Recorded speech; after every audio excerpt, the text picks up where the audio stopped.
Hello everybody, welcome back to Forza Horizon 5 with another Hot Wheels build. If the GTR from last time was heavy, this is equally heavy. In fact, I think it is like 200 pounds heavier. This is the SVT Lightning, which, by the way, speaks volumes to just how insanely heavy the GTR was, if I'm even considering comparing it to a truck. Yeah, this is about 400 pounds heavier. 500 pounds heavier than the GTR. We're going to drop that down a lot. We are going to bring it back up with the roll cage, though. I have no idea how this is going to fare, by the way. It might do better than expected, to be honest, because it won't be the lightest thing at all. However, it might also have a lot of power. In fact, I'm expecting it to have a lot of power. So we are going to put all the mandatory stuff on first. We'll get into A-Class with 380 horsepower, 450 torque. We're halfway through A-Class. That's a pretty good start. We will go with the full Forza Aero. I would love to have the truck bed, but that doesn't give us the downforce that we need. So we're going to go with this stuff instead. There we go. And now it's on engines, because I'm willing to bet that that ain't enough for a S1 class, top of S1 class build. We have the trusty V8, the diesel, the racing V8, the 3-liter turbo, the 2JZ, isn't that 2J? I think that's a 2JZ, I think. Or, not 2JZ, RB26. I was confusing them. I think that's an RB26. We're gonna go with that, though, I think. Now, it does mean our build is done. Which does alarm me a little bit, I'm not gonna lie. We'll try this one, see if we may get some lightweight on our side to help increase the horsepower, because it's not going to have the same sheer power, but it might be a fair bit lighter, and that might give us more PI. Will it? No, it gives us exactly 1 PI less, but I think we're going to stick with that, actually, because maybe not. It has less than 200 miles an hour top speed. What does this have? We're going to go with this, because we need speed, okay? We need speed and acceleration in this thing. I don't think it's going to have the same level of grip. It's low on PI, it's way low on PI. However, we have seen from previous build series that PI is not the end-all be-all with the Bone Shaker on the Rallycross stage and the Mura on the Baja stage. On the moment to find out, though. This has 1,150 horsepower more than the Schlepp 962 CR. That's our target time, it's 1:43.6.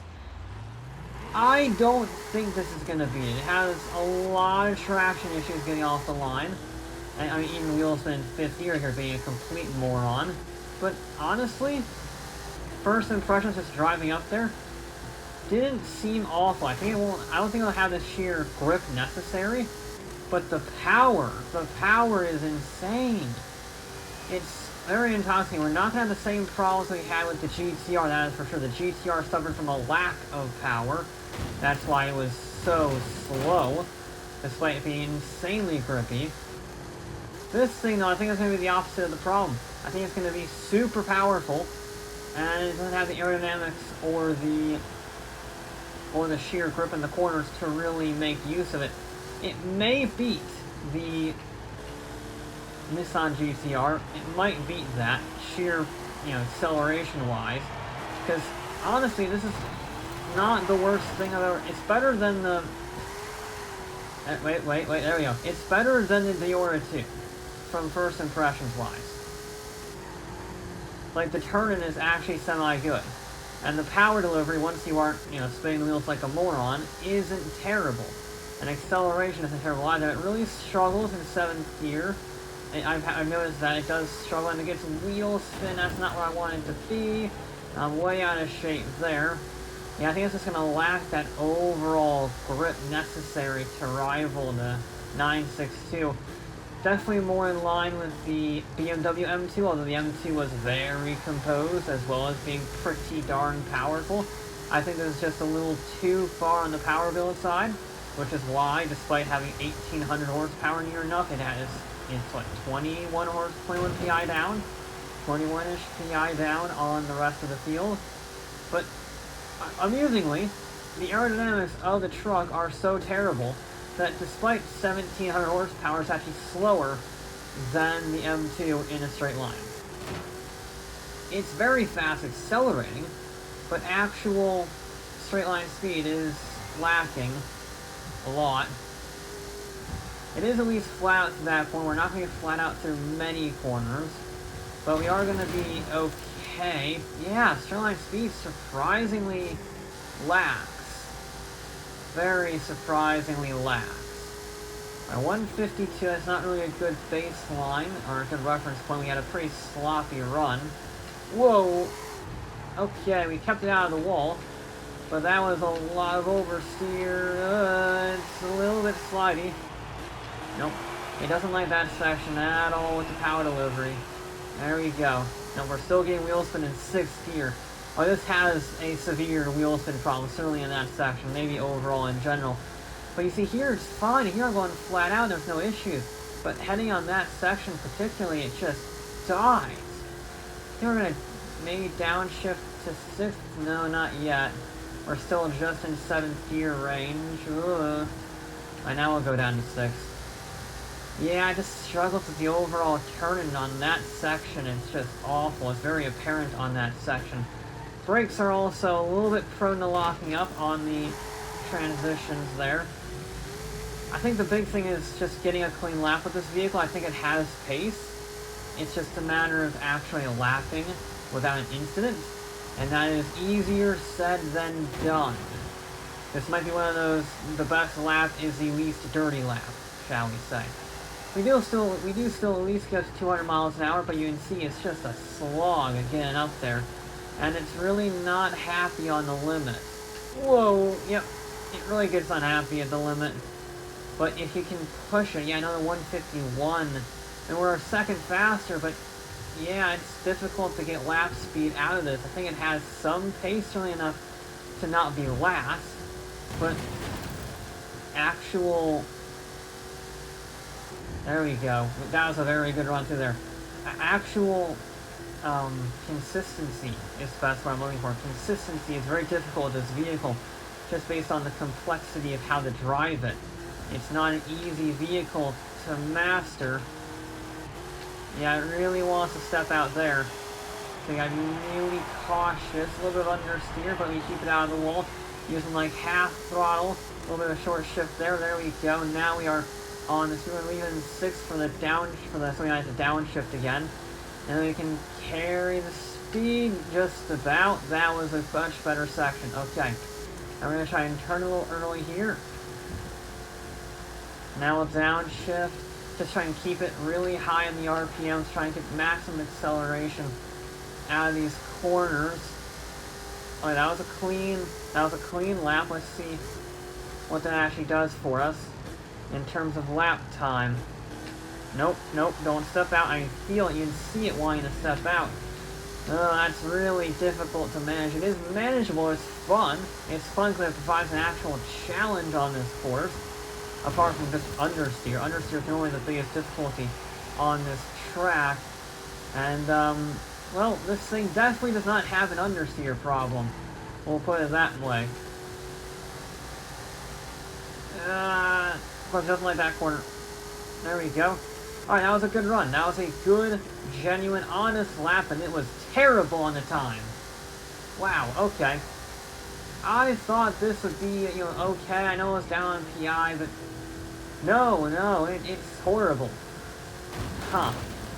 That's a long way off for a clean lap. I was pretty pleased with that lap, too. But apparently the gods of Forza do not agree so, and they think the Lightning's terrible. That's a bit of a shame.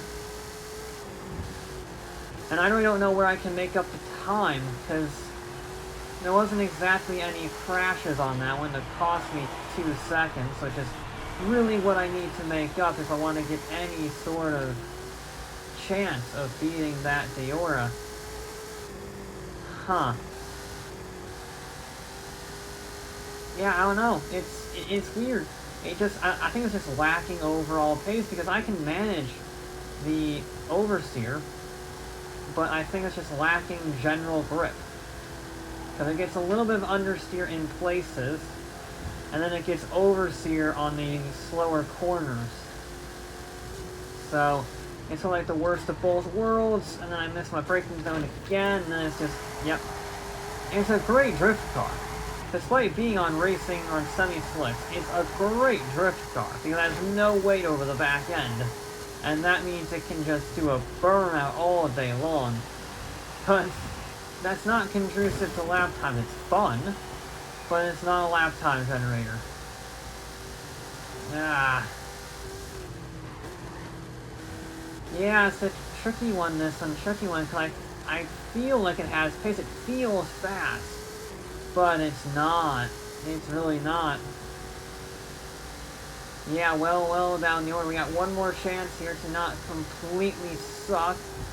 We carry good speed there, 189 miles an hour through the first corner. We should be able to get it to... Well, we were hitting nearly 200 miles an hour there, and then it was something we were not.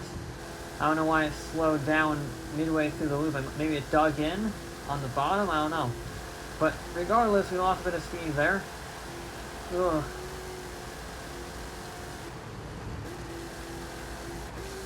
Nope. Compose. There we go. Okay. Nope. I don't know why that's considered a flag. It's not really. I didn't really gain any advantage from that. Dirty laps will count. By the way, I don't know if I made that clear enough. Dirty laps definitely count because of stuff like that, which isn't really a crash, but Forza considers it a crash. It's weird. Now I'm going to try and hug the inside, manage the throttle. Okay, I don't know if that was better or not, but it felt nice. You didn't carry much speed, but I don't know, maybe through carrying momentum rather than the actual absolute speed, carrying momentum through there might help us. I'm really struggling to get pace out of this vehicle. It's just overall not very quick. Overall time is just lacking horrifically. I don't know. We will...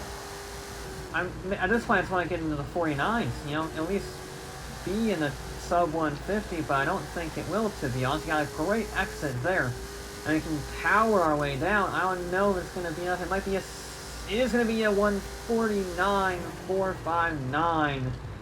Oh. Yeah, that's not very good.